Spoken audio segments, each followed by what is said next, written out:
La femme comptait au départ vendre le cochon noir de la maison pour subvenir aux besoins du foyer. Mais, contre toute attente, elle utilisa l'argent de la vente pour acheter un prisonnier, enfermé dans une charrette de détention. Le soldat chargé de le garder la regarda, intrigué. « Pourquoi veux-tu l'acheter ?» La femme répondit calmement. « Pour avoir un enfant. » Le soldat resta bouche bée. « Tu veux qu'il ait un enfant, avec le cochon ?» Elle se hâta d'expliquer. « Non, pas du tout. Je veux un fils. » Le soldat la dévisagea de haut en bas, puis se souvint de l'ordre de son supérieur, humilier ce prisonnier autant que possible. Il déclara donc, « Marché conclu. Emmène-le, et traite-le comme une bête de somme. » La femme s'approcha alors du prisonnier et découvrit qu'il ne pouvait plus bouger les jambes. Déçue, elle murmura, « Si maigre et si faible, comment pourrais-je avoir un fils avec lui ?» Mais aussitôt, un souvenir lui revint, 9 ans plus tôt, lorsque les cavaliers ennemis avaient envahi la ville, c'était ce général qui, lancé sur son cheval, avait abattu l'ennemi d'un seul coup de lance et lui avait sauvé la vie. Aujourd'hui, son bienfaiteur était tombé en disgrâce, elle était prête à se ruiner pour lui rendre cette dette de vie. De retour chez elle, elle rassembla ses 3 filles adoptives et leur dit en désignant l'homme, « Je vous ai acheté un père. » L'aînée et la cadette, furieuses d'apprendre que tout l'argent de la vente du cochon qui devait servir à leur acheter de nouveaux vêtements avait disparu, refusèrent catégoriquement de reconnaître cet homme comme leur père. Seule la plus jeune s'agenouilla avec un grand sourire. Maman disait que papa était parti très loin. Je croyais qu'il était mort, mais non, papa est revenu. L'homme pensa alors, ni amusé, ni ému. Non seulement je suis devenu le mari d'une veuve,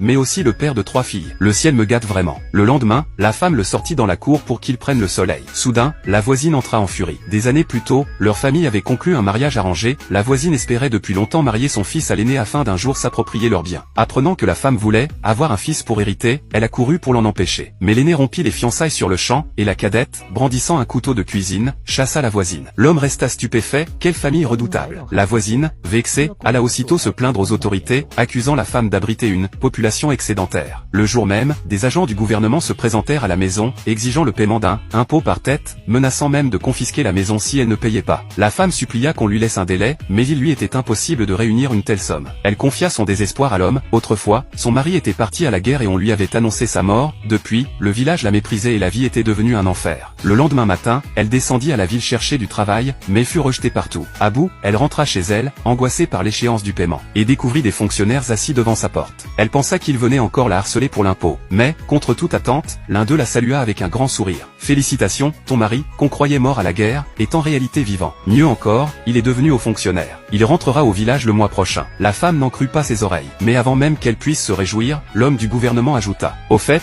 pour l'impôt, tu n'as plus besoin de le payer. En revanche, l'homme que tu as acheté, il vaudrait mieux t'en débarrasser au plus vite. »